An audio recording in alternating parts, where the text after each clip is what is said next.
In 7.4, we will be talking about function operations and composite functions. So first of all, I want to address composite functions. What does composite mean? So if there's a composite anything, it's made up of multiple parts, and to compose means you are writing or creating. So composite functions are going to be made up of multiple functions. So we're going to be using the function operations such as addition, subtraction, multiplication, and division in order to create a new function. And at the tail end of this section, we will be talking about nesting functions. So we'll take the result of one function and use that output as the input for another. Alright, so let's first talk about function operations. We have 4 function operations: addition, subtraction, multiplication, and division. Something that is going to be very important for us is to make sure that when we are dealing with these functions that we keep everything nice and neat. So first of all, with addition, that means we are simply taking two functions, f of x and g of x, which I'm going to go ahead and say f of x equals 2x and gx equals x plus 1. And we are adding them together. So I would like you guys to be very neat in your work and separate everything with parentheses. So it's f of x plus g of x. And then all you have to do is add your like terms and get 3x plus 1. With subtraction, it's going to be relatively the same thing, except instead of adding 2x, we're going to be subtracting in between. So 2x minus x plus 1. Here, you need to be careful and keep in mind you would be distributing that minus 1 that is technically out in front. So 2x minus 1x would just give you x, and then minus 1. With multiplication, you're probably going to have a couple more steps, so this is why putting everything in parentheses is going to be important. 2x times the quantity x plus 1. You're going to need to distribute that 2x. 2x squared plus 2x. And I say separate everything with parentheses because in the case that this is actually 2x plus 1, you're going to end up having to FOIL and perform operations like we did in the previous chapter, in chapter 6. And with division,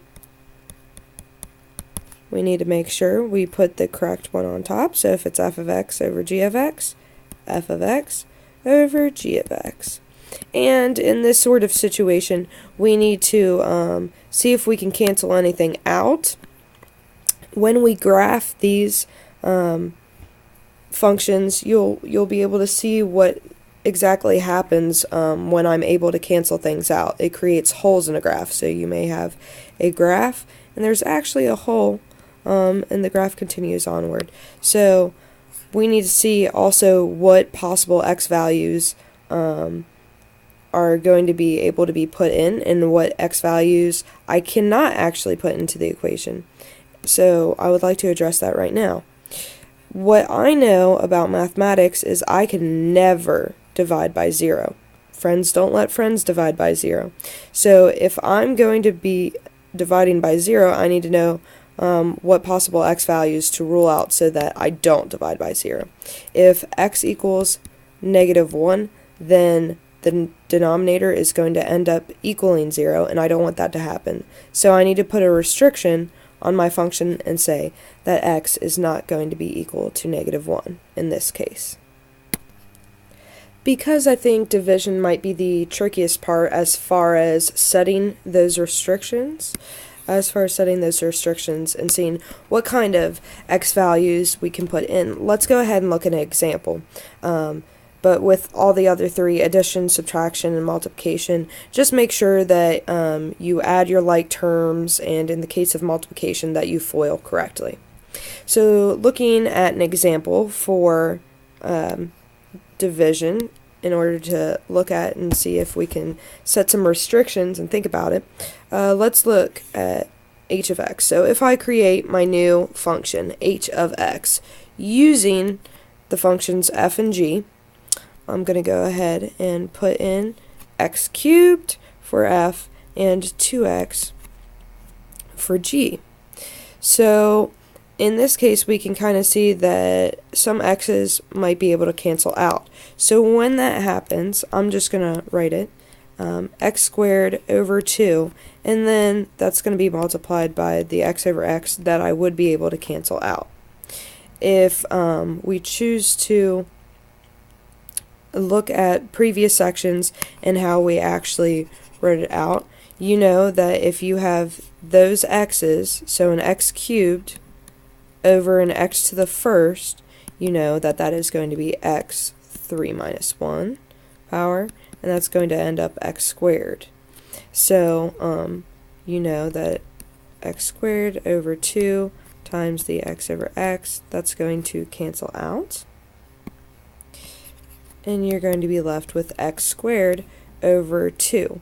Now, when we cancel out those x's, we need to keep in mind what happens to our function.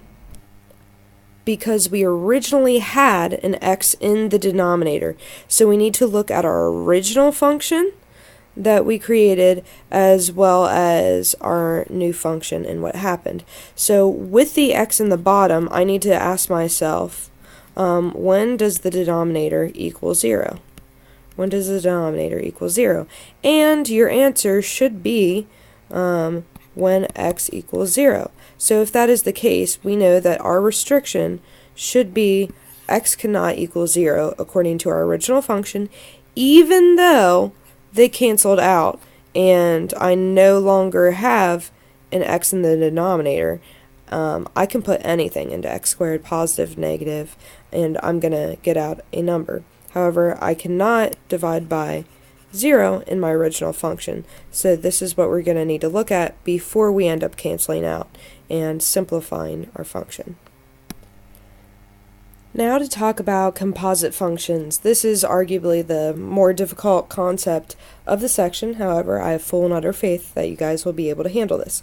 So with composite functions, you're going to have probably one or two functions that a problem will give you, and the input, so what we would typically put in for x for our f function, let's say, would be another function.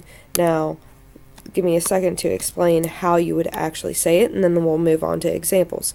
So this would be called f of g of x. So first of all, you're going to take g of x and input a value, and then you will take that whole thing and put it in for the x's in your f function.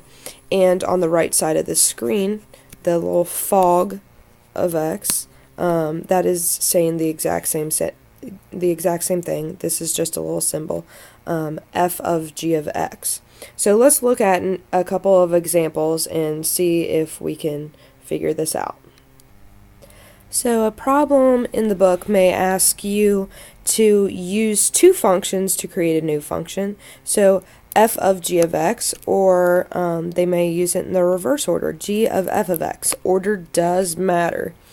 And you could just be using one function. You could have f of x.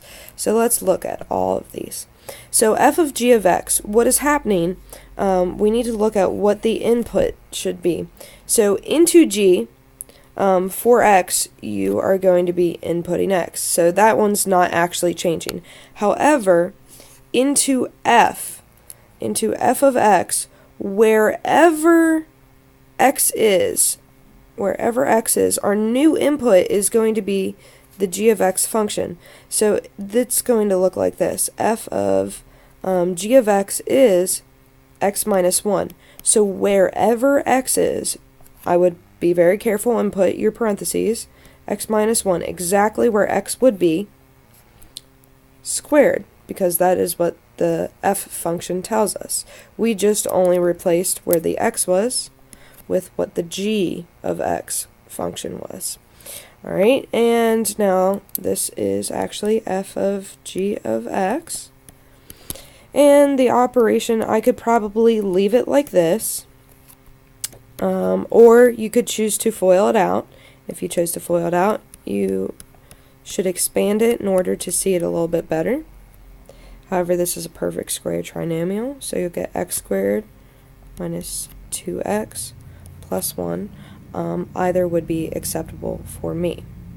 Now let's look at the other one. So you would think, oh, it's the same combination of letters. I've got f of g of x and g of f of x. They're probably going to come out to the same thing. Well, let's find out. Alright, so g of f of x, wherever x is in the function g, we are going to replace that with whatever f of x is. So g of f of x is really g of x squared. So wherever x is, we are replacing that with an x squared term. So I should have x squared, that replaces x, my function f replaces x, minus 1. And so g of f of x, g of f of x ends up equaling, I can now just get rid of my parentheses, x squared minus 1. Alright, they look relatively similar, but they're actually different, so the order definitely matters. And let's look at our third example, f of x. So, what am I going to do if I'm using the same function? So, I'm going to replace f of x with what it equals, x squared.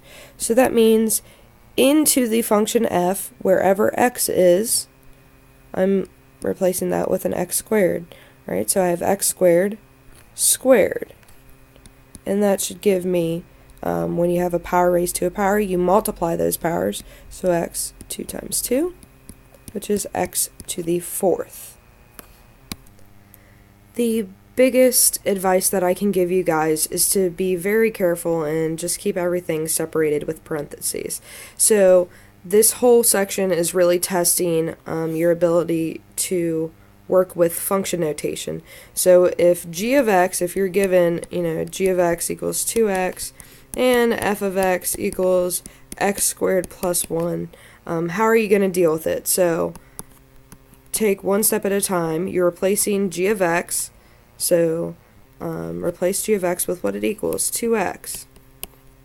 And you know that f of x is x squared plus 1. So you were replacing, you were inputting, this is your input where x goes, should now be 2x instead of what we typically see, f of x equals x squared plus 1. We are now not going to just be inputting x, we're going to be inputting 2x. So keep everything nice and clean and separate.